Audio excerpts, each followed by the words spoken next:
आप सुन रहे हैं स्टोरी विद अनवी। एक बार की बात है, एक गांव में दो भाई रहते थे।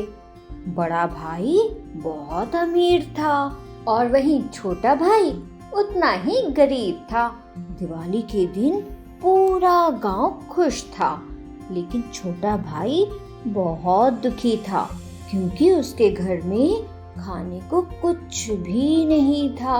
वो मदद मांगने के लिए अपने बड़े भाई के पास गया, पर बड़े भाई ने उसे मना कर दिया और बोला, छोटे क्यों आए हो यहाँ? दोबारा मत आना मेरे पास कुछ मांगने। मेरा पूरा त्योहार खराब कर दिया तुमने, चले जाओ यहाँ से। इस तरह से बड़ा भाई जोर से छोटे भाई पर चिल्लाता है और उसे अपने घर से निकाल देता है। इधर छोटा भाई दुखी मन से वापस जाने लगता है तो रास्ते में उसे एक बूढ़ा आदमी मिलता है और वो बूढ़ा आदमी छोटे भाई से पूछता है, अरे तुम इतने दुखी क्यों हो? आज तो दिवाली है, खुशियों का त्योहार है। बूढ़े आदमी की बात सुनकर छोटा भाई उसे अपनी सारी बातें बता देता है। उसकी बात सुनकर बूढ़ा आदमी उसे बोलता है, ठीक है, दुखी ना हो, सब ठीक हो जाएगा। अच्छा, क्या तुम मेरा एक काम कर सकते हो? छोटा भाई तुरंत बोलता है, हाँ हाँ बताइए, क्या काम करना है? बूढ़ा आदमी छोटे भाई से कहता है, ये लकड़ियों का ढेर है, बस तुम इन्हें मेरे घर तक पहुंचा दो। अगर तुमने मेरा ये काम कर दिया तो मैं तुम्हारी मदद कर सकता हूँ और तुम्हें अमीर बना सकता हूँ। छोटा भाई मान जाता है और लकड़ियों का ढेर लेकर बूढ़े आदमी के घर पहुँचता है। घर पहुँचने पर बूढ़ा आदमी उसे एक मालपुआ देता है और मालपुआ देते हुए कहता है, सुनो, तुम मुझे बहुत अच्छे इंसान लग रहे हो, इसीलिए मैं तुम्हें कुछ राज की बात बताता हूँ। इस मालपुए को लेकर जंगल की तरफ जाओ, वहाँ तुम्हें 3 अजीब पेड़ दिखेंगे जिसके पास एक चट्टान होगी। चट्टान के कोने में एक गुफा नजर आएगी। उस गुफा में जाओगे तो तुम्हें 3 बौने मिलेंगे। ये मालपुआ उन्हें तुम दे देना क्योंकि उनको ये बहुत पसंद है और इसके लिए वो हर काम कर सकते हैं तुम्हारा। बस तुम लालच मत करना, तुम उनसे धन भी मत मांगना, तुम बस कहना कि मुझे पत्थर की चक्की दे दो।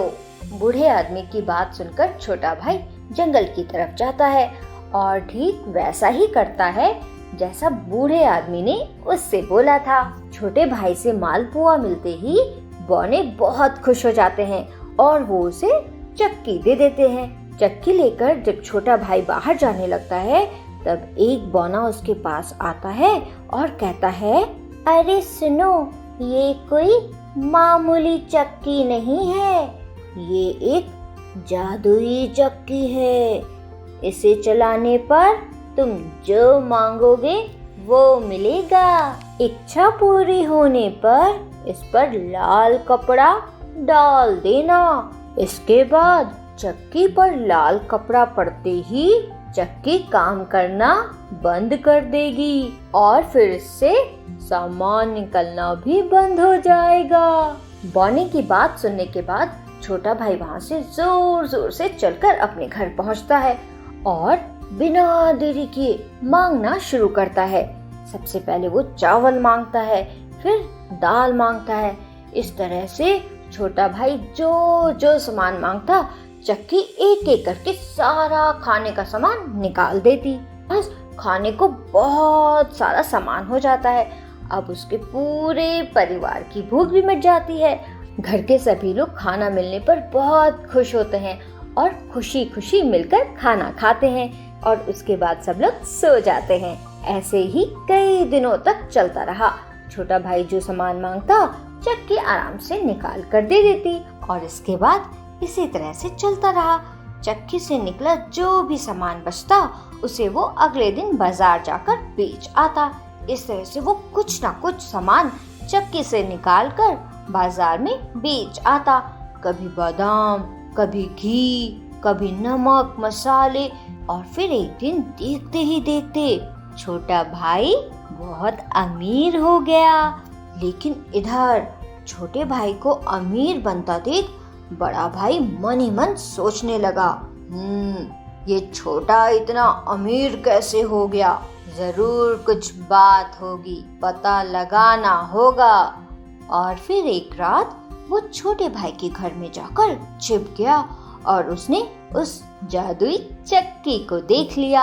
अगले दिन जब छोटा भाई बाजार गया तो बड़े भाई ने चालाकी से घर में घुसकर वो जादुई चक्की चुरा ली और अपना घर छोड़कर दूसरे गांव जाकर रहने के लिए सोचने लगा, क्योंकि उसके हाथ में खजाना जो लग गया था। वो जल्दबाजी में सब कुछ छोड़कर अपने परिवार के साथ भागने लगा।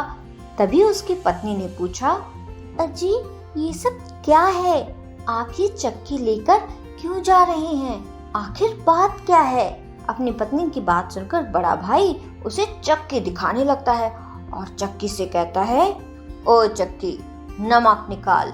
जैसे ही बड़ा भाई बोलता है वैसे ही चक्की नमक निकालना शुरू कर देती है। अब क्योंकि बड़े भाई को चक्की बंद करना तो आता नहीं था, तो चक्की से लगातार नमक निकलता रहता है और इतना नमक निकलता है, इतना नमक निकलता है कि उसकी नाव नदी में डूब जाती है। और पता है बच्चों, कुछ लोगों का मानना है कि वो चक्की अभी भी चल रही है, इसलिए समुद्र का पानी हमें नमकीन यानी खारा लगता है। तो बच्चों, इस कहानी से हमें क्या सीख मिलती है? इस कहानी से हमें ये सीख मिलती है कि हमें कभी भी लालच नहीं करना चाहिए। हमेशा हमारे पास जितना भी है उसी में ही खुश रहना चाहिए, समझे? आप सुन रहे थे स्टोरी विद अनवी के साथ।